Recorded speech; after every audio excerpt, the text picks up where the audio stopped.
है इतनी कम पोलिंग की? देखिए, इलेक्शन कमीशन का एक फाइनल आंकड़ा आ गया है।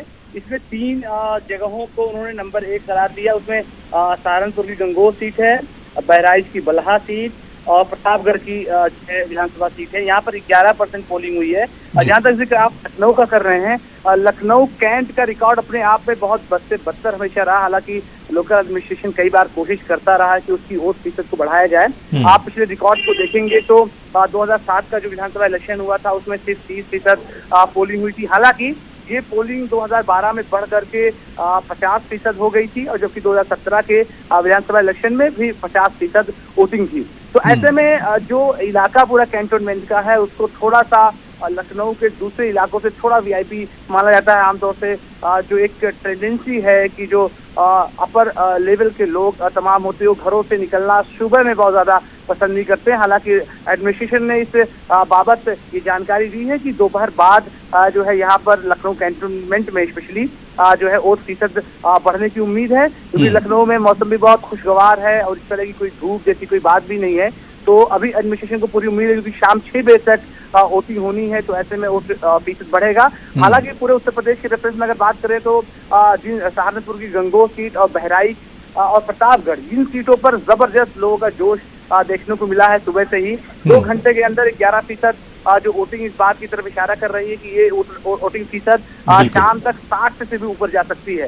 तो कुल मिलाकर के उत्तर प्रदेश में फिलहाल वोटिंग चल रही है। कुछ जगहों पर से ईवीएम खराब होने की शिकायत आई, जैसा कि इस तरह की शिकायतें आती रहती हैं। इलेक्शन कमीशन का जो कंट्रोल रूम है लखनऊ में बना हुआ, वहां से मॉनिटरिंग तमाम चीजों पर की जा रही है, और अब तक करीब 50 जगहों पर ईवीएम खराबी की जहाँ शिकायतें आई थी वहाँ ईवीएम या तो चेंज कराए जा चुके हैं या फिर उनको दुरुस्त किया जा चुका है। लेकिन इसके बावजूद भी कुछ जगहों से अभी भी शिकायत आ रही है। लखनऊ की ही बात कर लें तो लखनऊ में सदर एक इलाका है, वहाँ पर संस्कृत पाठशाला, वहाँ पर एक ही बार ईवीएम 3 बार खराब हो चुकी है। तो ऐसे में शिकायतें लगातार जो आ रही है उसको दुरुस्त भी किया जा रहा है, और शाम 6 बजे तक वोटिंग जो है उत्तर प्रदेश में जारी रहेगी। बिल्कुल, बहुत बहुत शुक्रिया अलाउद्दीन हमारे साथ जुड़ने के लिए और इस खबर पर अपडेट करने के लिए। एनसीपी चीफ शरद पवार क्या कुछ कह रहे हैं, उन्हें भी सुन लेते हैं।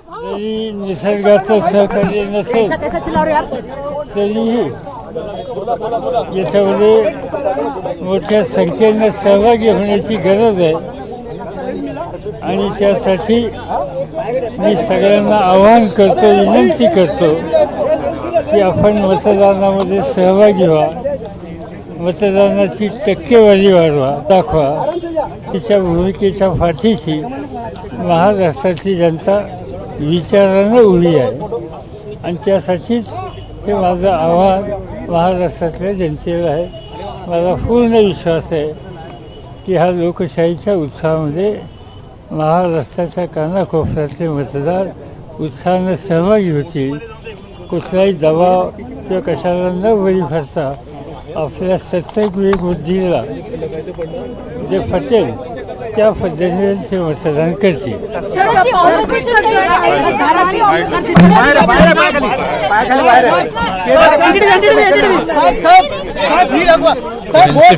चीफ शरद पवार मीडिया से बात कर रहे थे। इस मौके पर उन्होंने आवाम से अपील की कि ज्यादा से ज्यादा अपने घरों से बाहर आएं और जमहूरियत के इस जश्न में शामिल हों।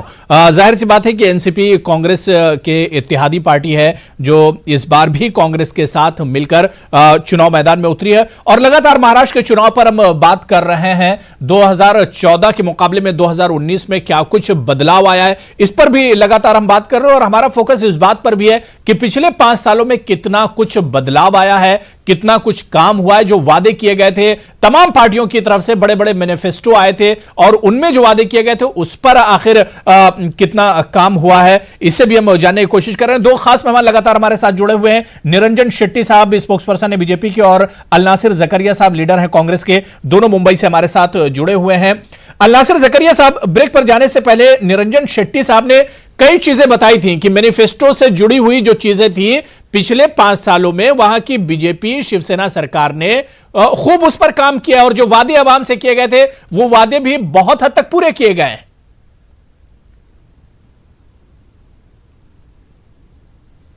नहीं, इसमें कोई हकीकत नहीं है अबू हुरैरा साहब, और उसका कारण ये है कि जहां हम बैठे इस मुल्क की आर्थिक राजनीति बम्बई, यहाँ पर ग्रेजुएट्स, पोस्ट ग्रेजुएट्स, पीएचडीज, एमबीएज ये नौकरी ढूंढ रहे, नौकरी की तलाश में परेशान हाल है।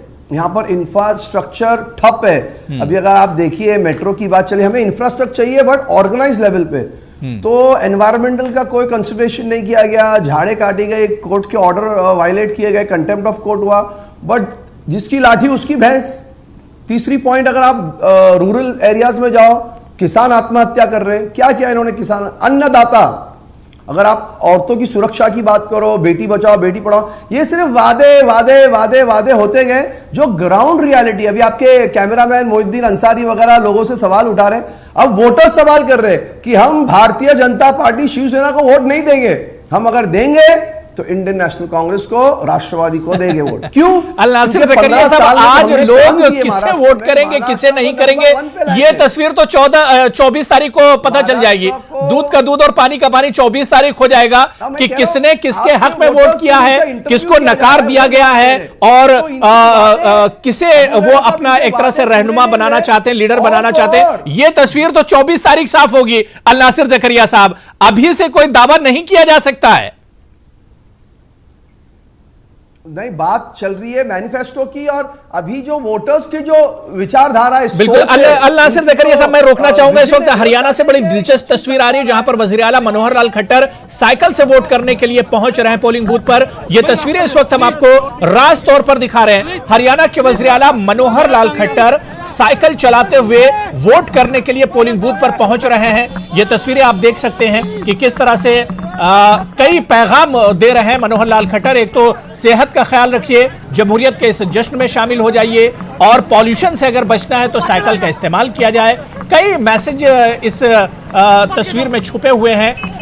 मनोहर लाल खट्टर जी को आप देख सकते हैं जो साइकिल पर सवार होकर वोट करने के लिए पहुंच रहे हैं। उनका सिक्योरिटी अमला और उनके जो चाहने वाले हैं साइकिल के आगे पीछे दौड़ रहे हैं, और मनोहर लाल खट्टर जी अपने जो उनके चाहने वाले बड़ी तादाद में वो भी साइकिल पर मौजूद हैं, और साइकिल से अपने घर से निकले हैं, पोलिंग बूथ पर पहुंच रहे हैं जहां वो वोट करेंगे, जमहूरियत के इस जश्न में शामिल होंगे। लेकिन ये तस्वीर बहुत कुछ बयां कर रही है, क्योंकि मीडिया को भी एक तरह से आपको अपनी तरफ अगर आकर्षक करना है, मीडिया को भी अगर अपनी तरफ खींचना है, तो उसके लिए भी ये एक बड़ी अच्छी पहल कही जा सकती है मनोहर लाल खट्टर साहब की, जो साइकिल पर बैठकर अपने घर से निकले हैं और वोट करने के लिए एक तरह से पोलिंग बूथ पहुंच रहे हैं। अल नासिर ज़करिया साहब, एक तस्वीर जो हरियाणा से आ रही है, बड़ी दिलचस्प तस्वीर है। हम अपने नाजरीन को दिखा भी रहे थे कि मनोहर लाल खट्टर साहब जो कि सीएम है मौजूदा हरियाणा के बीजेपी के, वो साइकिल से वोट करने के लिए पहुंच रहे हैं।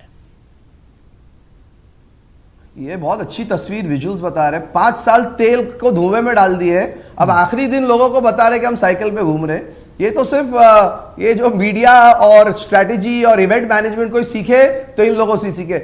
हालात हरियाणा में इतने खराब है कि ये अभी प्रिडिक्शन ये बता रहा है कि कांग्रेस की सरकार आएगी वहां इंशाल्लाह। तो अभी ये लास्ट मिनट का ये सब करना ड्रामा, उससे कुछ होगा नहीं। मैं महाराष्ट्र पे आना चाहता हूं। महाराष्ट्र पे अगर आप देखें, चिक्की घोटाला, हाउसिंग घोटाला, और आपके क्या कहते हैं, यहां तक के बता रहे कि जो चाय के कप्स, ये जो कप्स हम पी रहे हैं, आपके स्टूडियो की मेहरबानी, चाय का बिल इन्फ्लेट किया गया मंत्रालय में, चाय का बिल, उसकी बिलिंग हुई है, और चूहों को ट्रैप करने की इन्फ्लेटेड बिल्स डाले गए। तो इतना करप्शन लेवल आज तक महाराष्ट्र की, जब से महाराष्ट्र नाफिस हुआ 1960 में, कभी ऐसा नहीं हुआ।